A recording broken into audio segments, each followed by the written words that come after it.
Minhas cordiais saudações a todos aqueles que fielmente nos acompanham aqui, pelo nosso podcast, pelas redes sociais da nossa querida Diocese de Limeira.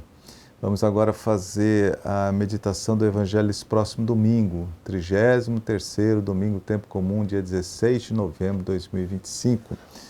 Evangelho de São Lucas, capítulo 21, versículos 5 a 19. Vamos ao texto. Naquele tempo, algumas pessoas comentavam a respeito do templo, que era enfeitado com belas pedras e com ofertas votivas. Jesus disse: Vós admirais estas coisas?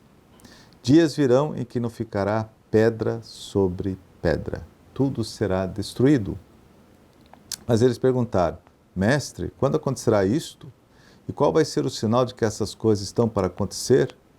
Jesus respondeu: Cuidado para não serem enganados, porque muitos virão em meu nome dizendo: Sou eu, e ainda, o tempo está próximo. Não sigais essa gente. Quando ouvirdes falar de guerras e revoluções, não fiqueis apavorados. É preciso que essas coisas aconteçam primeiro, mas não será logo o fim. E Jesus continuou: Um povo se levantará contra outro povo. Um país atacará outro país. Haverá grandes terremotos, fomes e pestes em muitos lugares. Acontecerão coisas pavorosas e grandes sinais serão vistos no céu. Antes, porém, que essas coisas aconteçam, sereis presos e perseguidos, sereis entregues às sinagogas e postos na prisão. Sereis levados diante de reis e governadores por causa do meu nome. Esta será a ocasião em que testemunhareis a vossa fé. Fazei o firme propósito de não planejar com antecedência a própria defesa, porque eu vos darei palavras tão acertadas que nenhum dos inimigos vos poderá resistir ou rebater.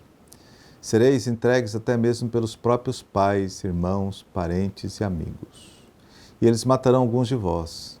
Todos vos odiarão por causa do meu nome.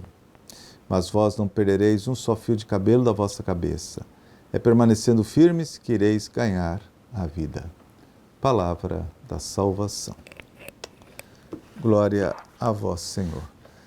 Muito bem, neste penúltimo domingo do tempo comum, O evangelista São Lucas oferece-nos um precioso ensinamento de Jesus no que diz respeito à transitoriedade das coisas e como devemos nos desapegar das realidades que passam e abraçar as que não passam.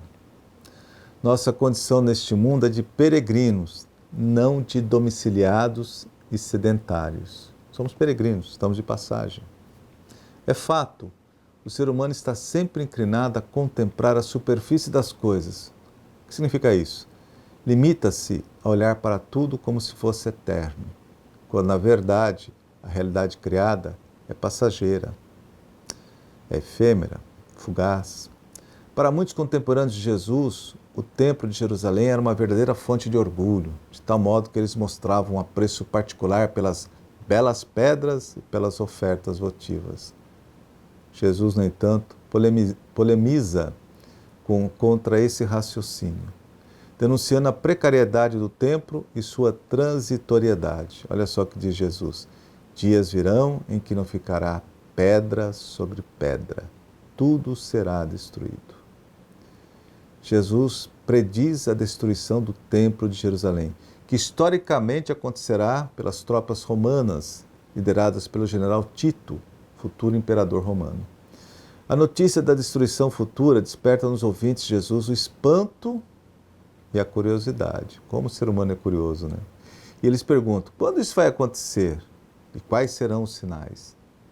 Jesus não responde essas perguntas, não perde tempo em saciar curiosidades, mas nos oferece 3 critérios que devemos observar ao longo da vida, para não perdermos de vista a meta final para a qual fomos criados. E qual é essa meta? A vida eterna, a eternidade.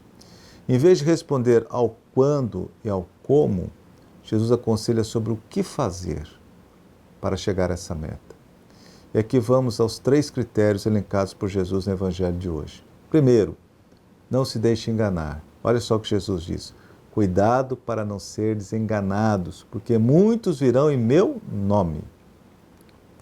Jesus exorta-nos a não nos deixarmos enganar pelos pregadores apocalípticos, e tem muitos hoje, quem segue Jesus não presta ouvidos aos profetas da desgraça.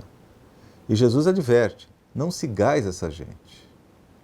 Pelo contrário, sigamos Jesus, alimentando-nos todos os dias com a sua palavra, presente na Sagrada Escritura, e com os ensinamentos do magistério da Igreja, do Papa, do Colégio Episcopal, da tradição da Igreja. Nos alimentamos com a palavra de Deus, está na Sagrada Escritura, e com os ensinamentos do magistério da Igreja.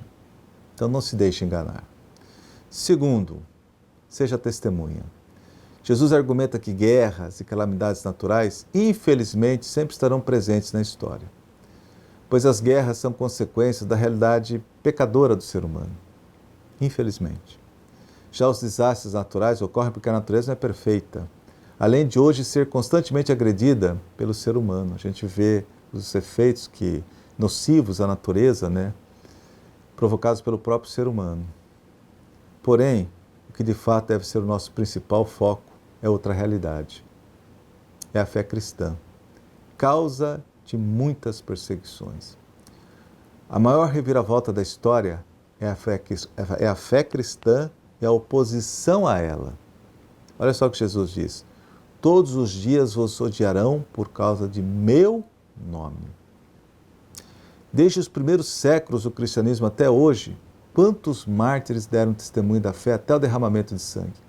Quantos mártires teremos hoje, que derramam o sangue, dão a vida por causa do Evangelho?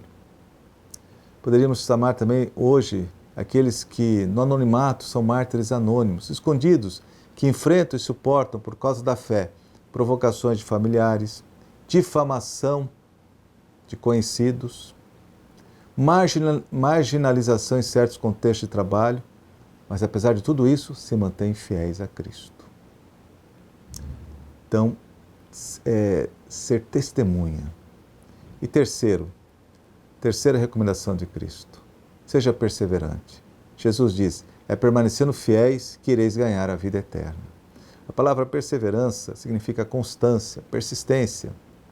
Jesus pede-nos para sermos leais, persistentes na vivência dos valores do Evangelho. Perseverar sempre no bem e colocar plena confiança e esperança em Deus, que não engana, que não decepciona, que não abandona. Olha só o que Jesus diz: mas vós não perdereis um só fio de cabelo da vossa cabeça. Deus não nos abandona, está sempre ao nosso lado. A perseverança é isso: construir o bem todos os dias, fazer o bem todos os dias. Só para ilustrar, quando Dom Bosco perguntou ao jovem Domingos Sávio, enquanto ele jogava, o que ele faria se soubesse que o fim do mundo aconteceria em poucos minutos? Domingos Sávio respondeu: eu continuaria jogando. O que isso nos ensina? Quem persevera no bem não tem nada a perder, nada a temer. Enfim, não tenhamos medo do futuro, mesmo quando ele pode parecer de aspecto tenebroso. Peçamos ao Senhor que nos conceda a graça de sermos portadores de esperança e que tenhamos sempre a coragem necessária para superarmos todas as dificuldades e nos mantermos fiéis ao Evangelho de Cristo. Amém. A todos a minha bênção em nome do Pai, do Filho e do Espírito Santo. Amém.